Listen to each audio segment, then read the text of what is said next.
हम बात कर रहे हैं काव्य प्रयोजन की। काव्य प्रयोजन क्या कहलाता है? काव्य के प्रयोजन को लेकर अन्य एक मतवाद प्रचलित है। कई प्रकार की चीजें हैं जो काव्य के प्रयोजन को लेकर प्रचलित हुई हैं। ये मतवाद आधुनिक युग में भी है, दिखाई पड़ते हैं। कवि और पाठक दोनों के काव्य प्रयोजन थोड़ा बहुत अंतर से होना स्वाभाविक है। अतः हम पहले कवि के दृष्टिकोण से विचार करते हुए काव्य के प्रयोजन को स्पष्ट करने का प्रयास करें। काव्य प्रकाश के रचयिता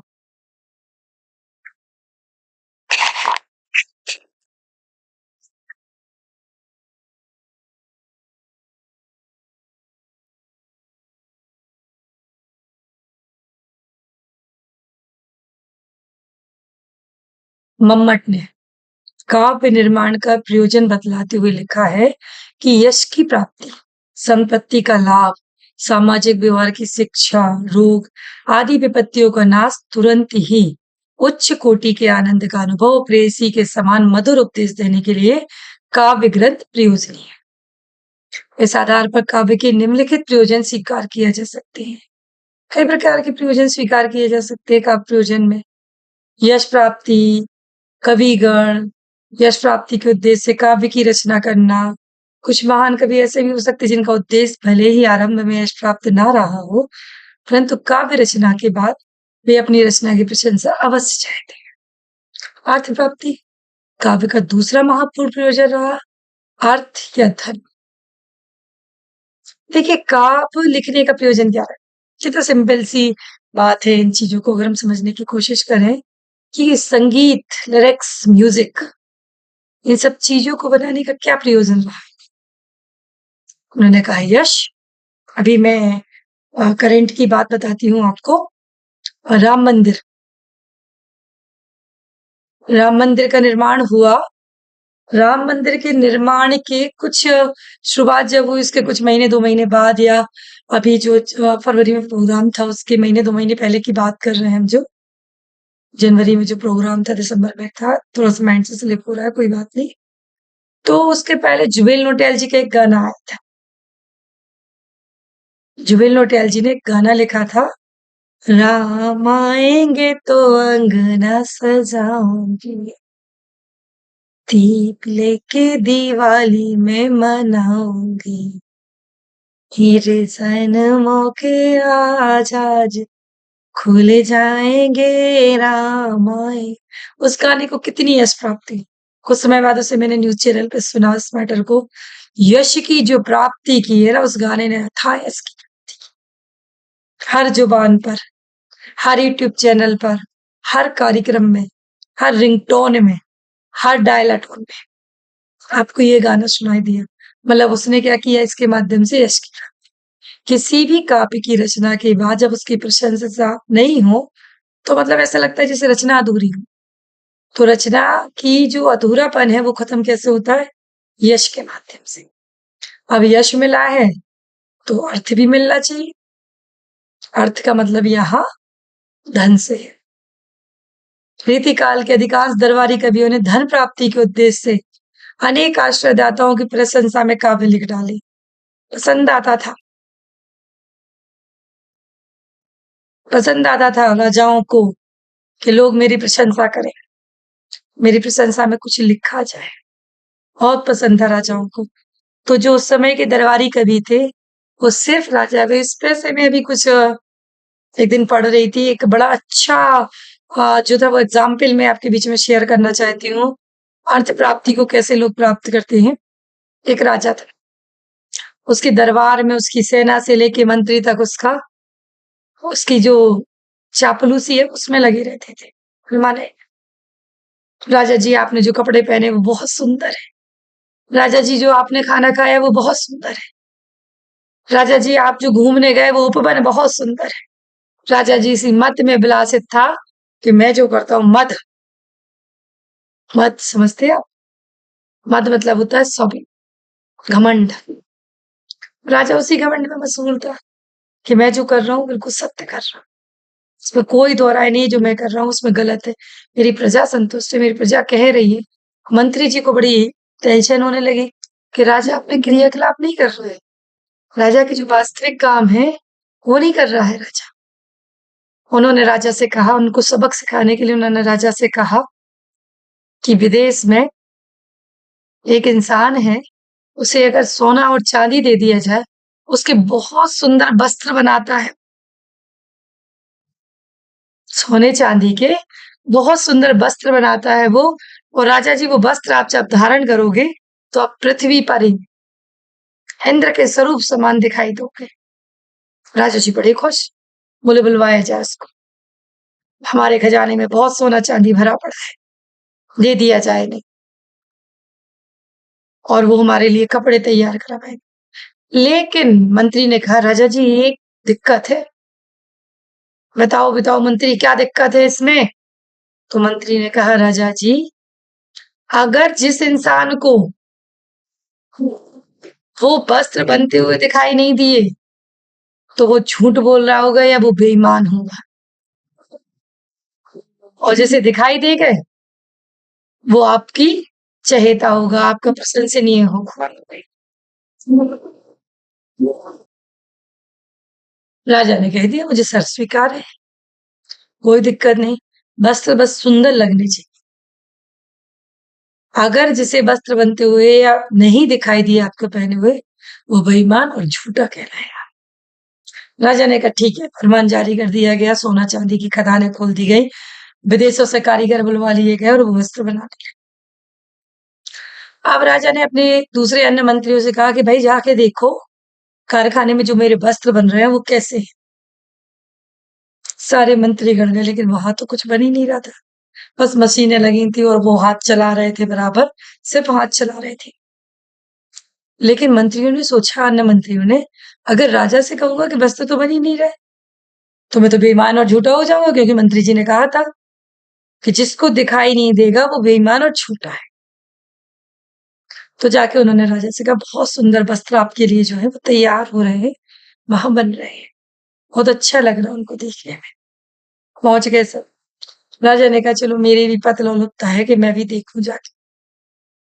राजा ने जाके देखा, वही सब काम, कारीगर लगे, काम हो रहा है, हाथ चल रहा है, सब कुछ हो रहा है, लेकिन कहीं कोई सूत या कोई कपड़ा या कोई तार बनता हुआ दिखाई नहीं दे रहा।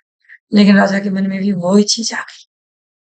राजा को लगा, यार मैं बोलूंगा मुझे नहीं दिख रहे हैं, तो मंत्री ने कहा था मैं बेईमान झूठा हो जाऊंगा। तो उन्होंने भी कह दिया, बहुत सुंदर वस्त्र है, जब मिलेंगे मैं पहनूंगा, इन्हें निकलूंगा देश के बीच में, समाज के बीच में अपने, तब लोग इसकी तारीफ करेंगे। अब कुछ था ही नहीं। दूसरे दिन राजा को बुलाया गया, राजा से कहा गया, लीजिए कपड़े पहना दिए गए। कोई कपड़ा नहीं था, राजा बिल्कुल अंडरवियर में था, ऊपर के कोई वस्त्र थे ही नहीं, बने ही नहीं थे।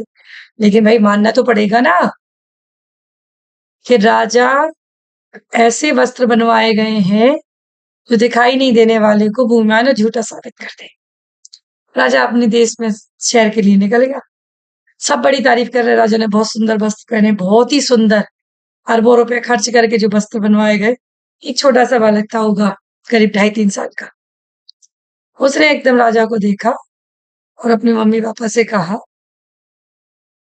कि पापा, राजा तो कैसा अर्धनंगा घूम रहा है। राजा ने वो बात सुन ली, शौक हुई। राजा ने सोचा, हर प्रजा, हर मंत्री ने ये कहा कि मेरे वस्त्र बहुत सुंदर है, लेकिन इस 3 साल के बच्चे के अंदर ना तो बेईमानी है मेरे प्रति और ना ये झूठ बोल रहा है, तो मसला क्या है? फिर उस मंत्री को बुलवाया गया, उस मंत्री से पूछा गया, तो मंत्री ने क्या जवाब दिया कि राजन, आप अपनी चापलूसिता में इतने मस्त हो गए थे कि आपने प्रजा की तरफ ध्यान देना ही बंद कर दिया था। प्रजा जैसा आपसे कह जाती थी, जो मन में आता था वो कह जाती थी, आप उसको अपना सरोवर मान लेते। आपको वास्तविकता से हकीकत दिलाने के लिए मैंने ये षड्यंत्र रचा कि देखिए आपके वस्त्र, शरीर पर कोई वस्त्र नहीं है, उसके बाद भी प्रजा आपकी तारीफ कर रही है, मतलब वो बेईमान और झूठी है। तो आप देखिए, यश प्राप्ति के लिए क्या होता था कि भले राजा में इतनी वो ना, राजा जयसिंह के दरबार में बिहारी ने एक कवि पद लिखा है, बड़ा अच्छा पद लिखा है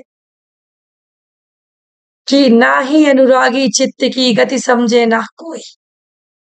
अनुरागी है गति चित्त की गति समझे ना कोई, ज्यों ज्यों पीयूरो श्याम रंग त्यों त्यों उज्जवल होए। प्रेम के आगे कोई कुछ नहीं समझता। जैसे जैसे बूढ़ा होता जाता प्रेम उसके अंदर और ज्यादा आता जाता। मतलब रास रंग में राजा जैसे इतने फंस गए हैं, पूछिए मत। लेकिन बिहारी और कबीर का तो काम था कि खड़ी खोटी सुनाना।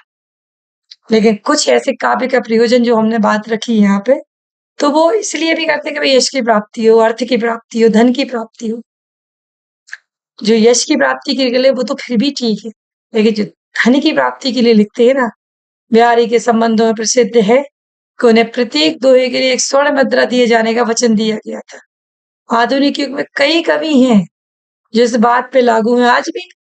आप कवि सम्मेलन हो और बुला लो कवित्रियों को, तो कवित्रियां यश के साथ साथ धन प्राप्ति की भी डिमांड रखती हैं। व्यवहारिक ज्ञान, बहुत से अधिक निकट के संबंधियों में क्या होता है, मित्रों या पुत्र आदि को नीति एवं व्यवहार की शिक्षा देने के लिए भी काव्य रचना करते हैं। लोक हित के लिए भी करती है काव्य रचनाएं। अपने युग समाज को अनिष्ट से बचाने के लिए काव्य रचना की जाती है। कुरुक्षेत्र के रचयिता दिनकर ने काव्य में विश्व को अनिष्ट से बचाने के लिए शांति का संदेश दिया था। आत्म शांति के लिए भी की जाती है कई बार कि काव्य रचना के से उससे अनंत शांति का आनंद का अनुभव हो, इसलिए भी की जाती है। उपदेश,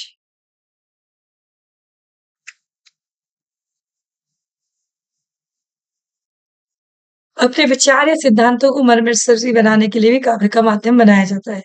कवि नानक आदि संत कवियों ने अपने विचारों का प्रकाशन कविता के माध्यम से किया।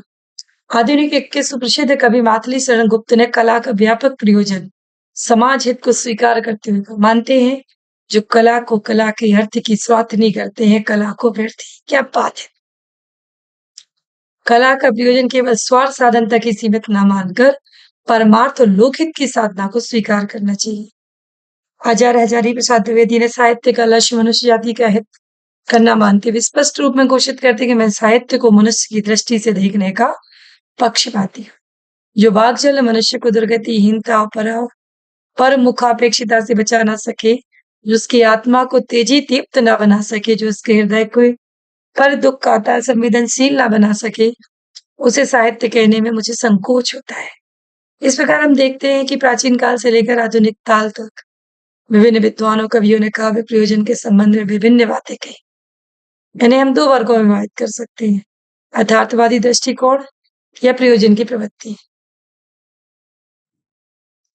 अब काव्य प्रयोजन के लिए पाश्चात्य विद्वानों ने क्या कहा, आइए हम डिस्कशन करते हैं इस पर। पाश्चात्य देशों में काव्य को कला मानते प्रयोजन के संबंध में निम्न मत है। कला सिर्फ कला के लिए होना चाहिए, कला जीवन के लिए होना चाहिए, कला जीवन से पलायन के लिए होना चाहिए, कला जीवन में प्रविष्टि के लिए होना चाहिए, कला सेवा के लिए होना चाहिए, कला अनुभूति के लिए होना चाहिए,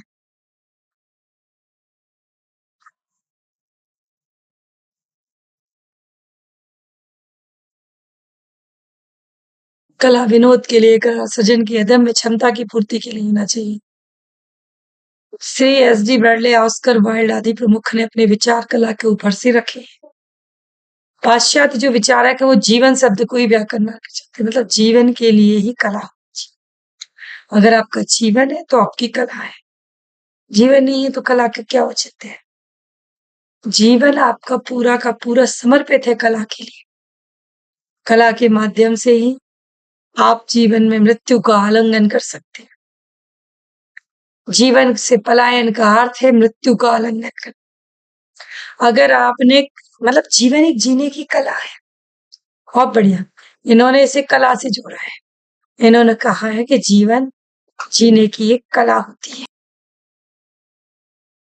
वो अगर आपके अंदर कला नहीं है तो आप जीवन से पलायन करना चाह रहे हैं, आप मृत्यु का आलिंगन करना चाह रहे हैं, जीवन की कठिनाइयों से भागना चाह रहे हैं।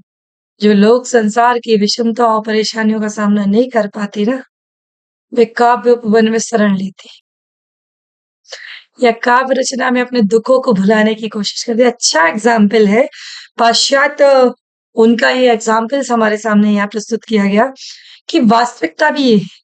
जब कभी अंतरात्मा से मन नहीं मानता ना, तब हम संगीतकार बन जाते हैं। तब हम एक नई रचना का निर्माण, आप देखो कितने भी आप शायरियाँ पढ़ो ना, वो वियोगी ही होगा। उसी के अंदर से फीलिंग्स निकलेगी।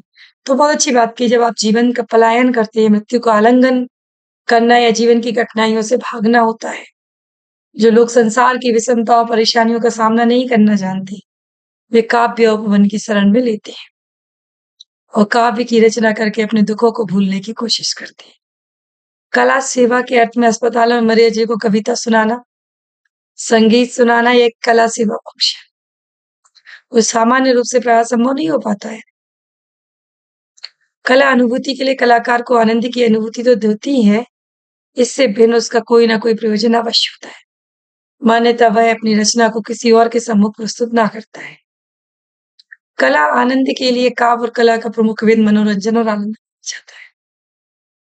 इसकी आनंददायी शक्ति के कारण काव्य को ब्रह्मानंद सरोवर भी कहा जाता है। तुलसीदास जी ने अगर काव्य की रचना की, क्यों न पत्नी भगाती, न मन विरक्त होता, और जब मन विरक्त हुआ तो प्रभु चरणों में लग गया, और प्रभु चरणों में तो लगा, तो ऐसा लगा कि रामचरितमानस की रचना। बताइए, हर कवि की आप एक गाथा देखिए, मैं देखती हूँ जायसी जी को, मलिक मोहम्मद जायसी को, पृथ्वीराज चौहान,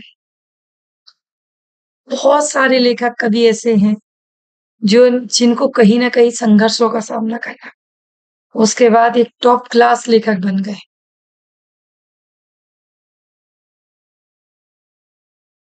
काव्य का आनंद लोकातीत है। कला विनोद के लिए, जो कला को मनोवेद के लिए मानते हैं, उनकी बात भी कला आनंद के लिए है, इन्हीं से मिलती जुलती है। क्योंकि आनंद और मनोविनोद का संबंध कलाकार की अपेक्षा पाठक या दर्शक से ज्यादा होता है।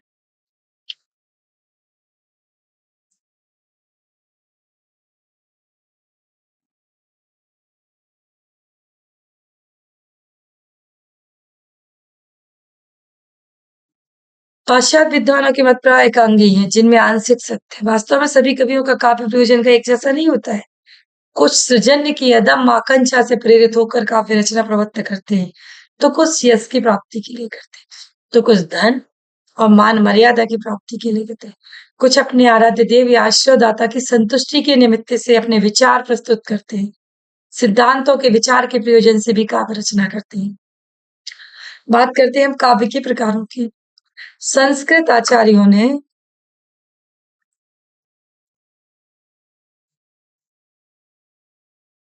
काव्य के वर्गीकरण संबंधी दो प्रकार के विचार दिए। एक तो वे आचार्य हैं जो काव्य का कोई भेद नहीं जानते, उन्होंने या तो किसी रचना को काव्य माना नहीं, यदि माना भी है तो उसमें किसी प्रकार का भेद नहीं। महिम भट्ट रस के आधार पर काव्य को काव्य मानते, अगर रस नहीं है तो काव्य नहीं है, रस है तो फिर उसकी गौणता का प्रश्न नहीं उठता है, फिर वो काव्य है। तो किसी ने रस को इंपॉर्टेंट माना। किछ मुख्य रसात्मक निकाव्ये संभावती न तस्य गुणत्व श्रेयम युक्तम्। किंतु इस प्रकार से सभी काव्यों को एक कोटि में रख देने से बड़ी सुविधा हो। अतः अनेक आचार्यों ने काव्य के भेद किए। ये भेद दो आधारों पर किए गए, एक स्वरूप के आधार पर हुआ, एक रमणीयता के आधार पर हुआ। रमणीयता के आधार पर काव्य का वर्गीकरण प्राचीन काल से चला आ रहा है। इस रमणीयता में आचार्यों ने गुण, अलंकार, रीति, ध्वनि, रस आदि को सृष्टि में रखा। प्रत्येक आचार्य की दृष्टि किसी न किसी काव्य पर केंद्रित रही है, उसी आधार पर उसने काव्य का वर्गीकरण किया। किंतु इस भिन्नता में समानता यह है कि प्रत्येक ने काव्य की कोटि प्राय एक सी परिगणित की है। अतः सबके मतों को एक कोटि में रखा जा सकता है। उसके फलस्वरूप उसके आधार पर काव्य का वर्गीकरण तो प्राचीन है ही, किंतु उसे वैधानिकता आधुनिक काल में ही प्राप्त हुई। यहाँ हम दोनों प्रकार के वर्गीकरणों पर संक्षिप्त में विचार करेंगे।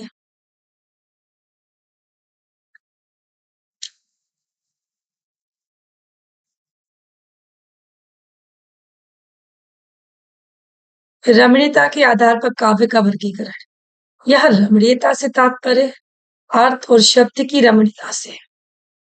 यह मेरी सुंदरता से नहीं है, आपकी सुंदरता से नहीं, स्त्री या नारी की सुंदरता की यह बात नहीं हो रही। यह बात किसकी हो रही है?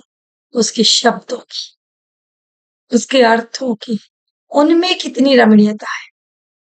तो शब्द की रमणीयता से दृष्टि से काव्य के उत्तम, मध्यम तथा अधम 3 भेद किए गए हैं।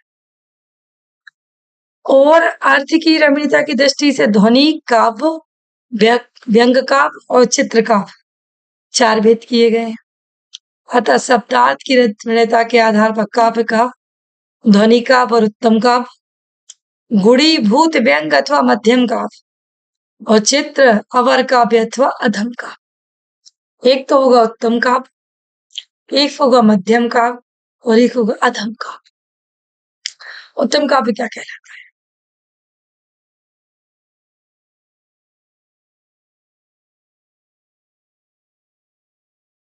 उत्तम काव्य कहलाता है जो सर्वोत्कृष्ट तुलसीदास जी की रामचरितमानस, भूतो न भविष्यति, इस तरीके का काव्य न कभी लिखा गया न लिखा जाएगा, वो कहलाता है उत्तम काव्य।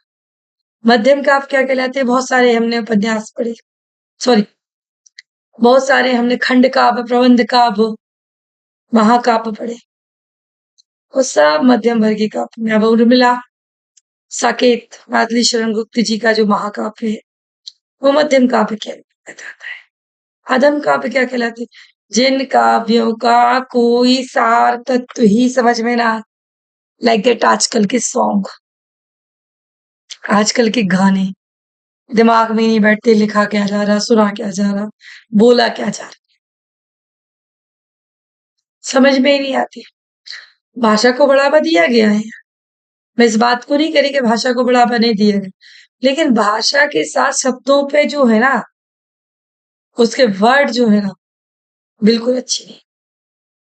हमारे जमाने में जो गाने चलते थे वो बिल्कुल क्लासिकल, शांत, मन को एकदम शालीन करने वाले होते थे।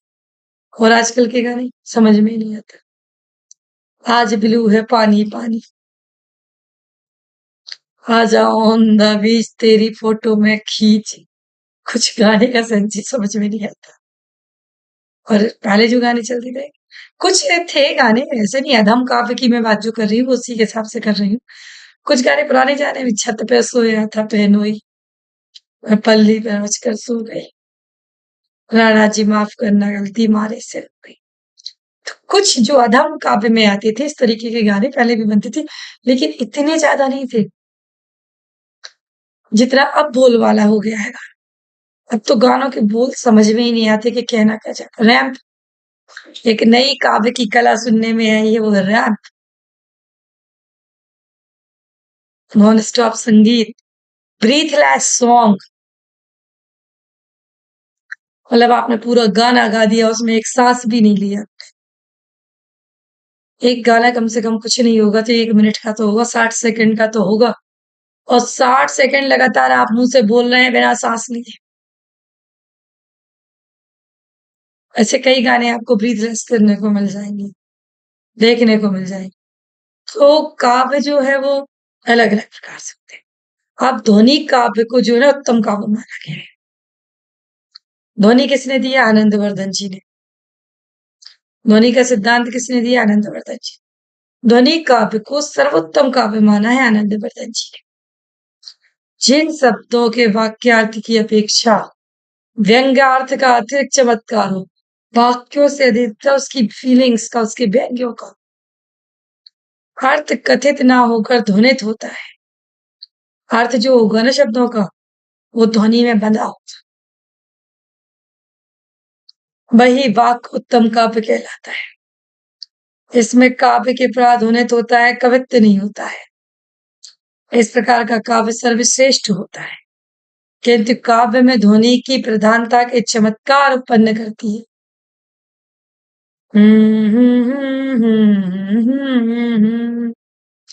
मतलब एक ध्वनि निकल रही, एक जो ब्रीथलेस सॉन्ग निकल रहा है, एक साउंड निकल रहा है, वो महत्वपूर्ण होती है काव्य रचना। कुछ भी लिखना काव्य रचना नहीं कहलाता। कुछ भी लिख दिया, जो मन आया वो लिख दिया, कर दिया, हो गया, वो काव्य नहीं होता। काव्य सदैव आपका कैसा होगा? एकदम ब्रीथलेस, मन को शांत करने। तो ध्वनि काव्य जो होता है, आनंदवर्धन जी ने कहा कि वो सर्वोत्तम काव्य माना जाता है। गुणीभूत व्यंग काव्य मध्यम कोटि का काव्य होता है। इसमें व्यंग्यार्थ की पूर्ण रूप से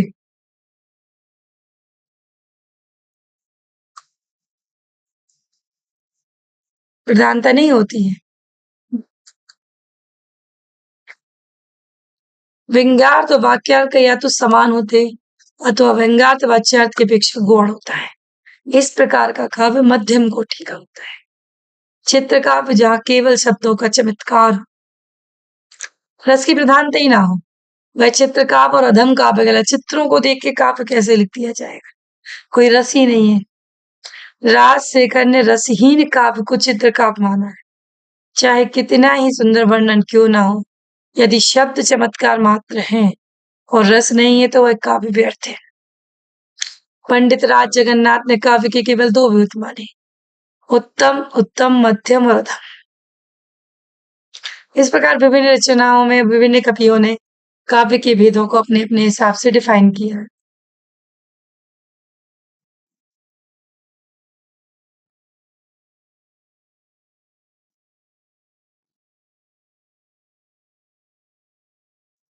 स्वरूप अर्थात आकार के आधार पर काव्य के दो भेद माने गए, एक दृश्य काव्य, एक श्रव्य काव्य। दृश्य काव्य जिस काव्य में वर्णीय विषयों का अभिनय आदि के माध्यम से आंखों पर मंच पर अभिनयित होते हुए आनंद लिया जाता है, वह काव्य दृश्य काव्य कहलाते हैं।